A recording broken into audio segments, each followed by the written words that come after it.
In this video, we'll look at the playlist window and some of its features. First, let's review what playlists are and what they are used for. Playlists are essentially a list of items that can be played in sequence or randomly. You can add any content to a playlist like videos, images, templates, web pages, and streaming video. Playlists can be used in the scheduling grid to create time slots. They can also be used inside a template zone. However, you can't use the same playlist for both. A scheduled playlist can't also be assigned to a template zone. The playlist window is split into two areas. The top lists all the playlists available in the currently selected group. The bottom shows all of the content assigned to the currently selected playlist. When you click on a playlist in the upper area, its contents are shown below. To create a playlist, proceed as follows. Right-click in the upper area and select Add Playlist. The Playlist Property window appears. Start by giving your playlist a descriptive name. The Roles section lists all the users who have access to that playlist. By default, all users who have access to the current group will automatically have access to a new playlist. You'll see their usernames with the checkbox next to each one. To exclude someone from the list, uncheck the box next to their name. Excluded users will no longer see these playlists, and their time slots will also show as an empty space in their scheduling grid. New playlists are created unrestricted. This means you can add as much content as you want, and there's no limit to the playlist duration. However, you can restrict the maximum number of media items and the playlist duration by entering values in the restrictions field. Once the settings are saved, anyone who attempts to exceed these values will be notified. The playback option lets you specify how the content will behave. When a playlist is added to the scheduling grid, priority is always given to the schedule. This simply means playlists will follow their assigned start and end times. If you schedule a playlist to end at 10 p.m., the content that is currently shown on screen will stop at that precise time.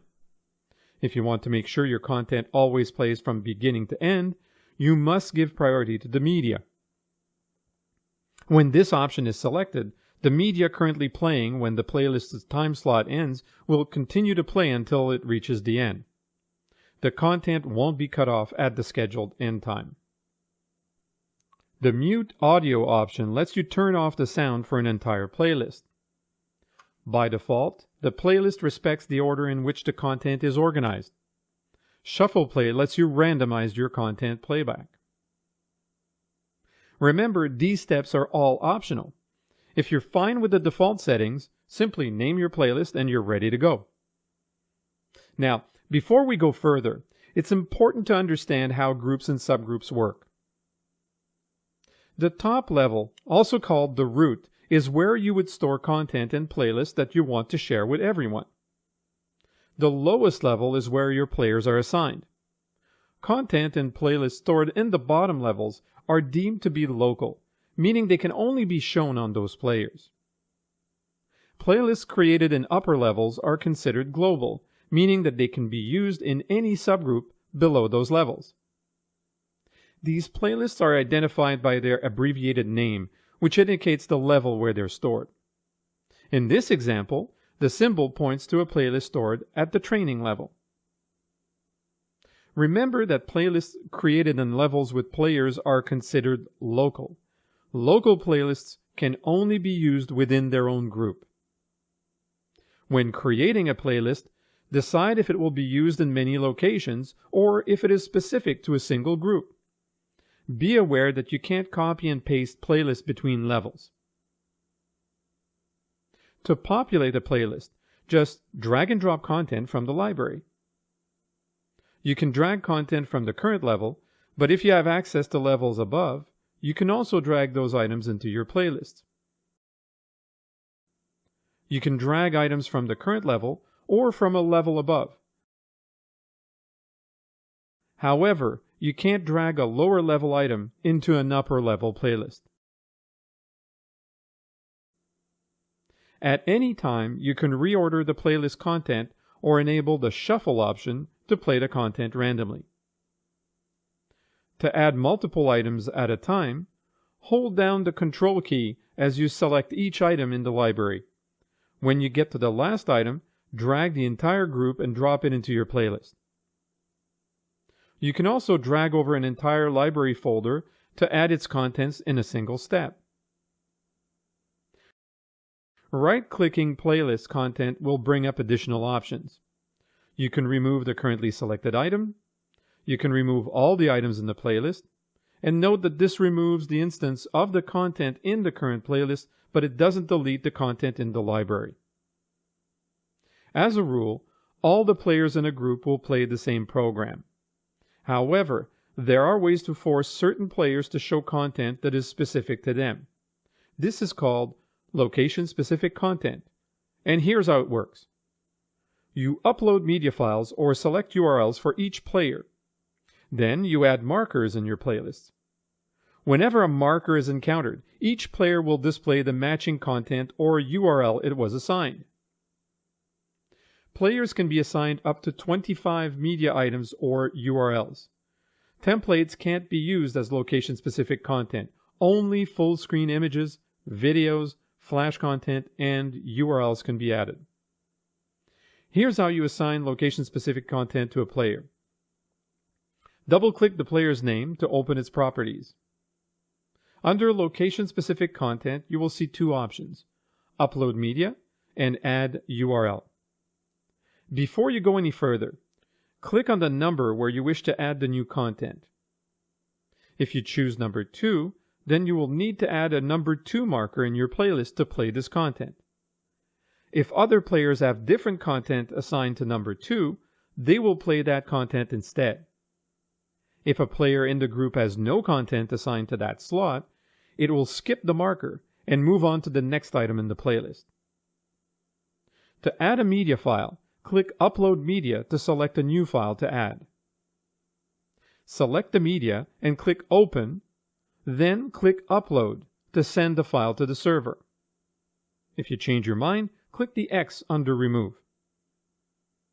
Once the file is uploaded, the item will be added to the table. If it's an image, you can adjust its duration. Otherwise, a 7-second duration will be assigned. Video duration will be determined automatically, but you can also adjust it as needed. A thumbnail representing your content will be visible at the bottom of the table. The process is similar for web pages.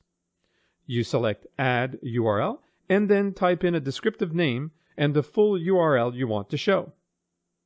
The default duration for web pages is 15 seconds, and you can adjust this setting as needed.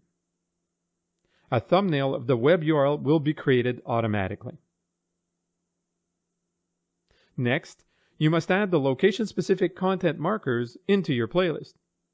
To add a marker, right-click the playlist and select the number representing the item you wish to add, and then drag the marker to the desired position in the playlist.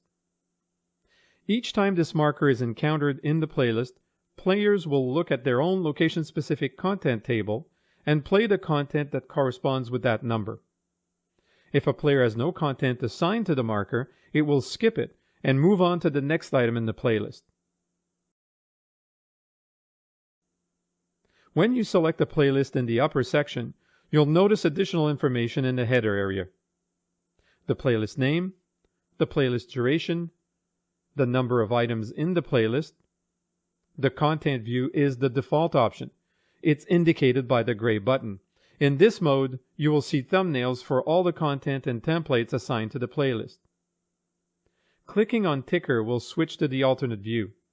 You can assign tickers to playlists by dragging them into this window. This will cause the ticker to be shown whenever this playlist is scheduled and published. To add one or more tickers, proceed as follows. Select the playlist and make sure you're in ticker mode. Click the ticker, not published folder to see its content. Select a ticker from the list and then drag and drop it into the playlist. You can add more than one ticker and they will be shown in rotation for as long as the playlist is scheduled. To return to the default view, click Content. This concludes our review of the playlist window. Be sure to visit www.navori.com for more information.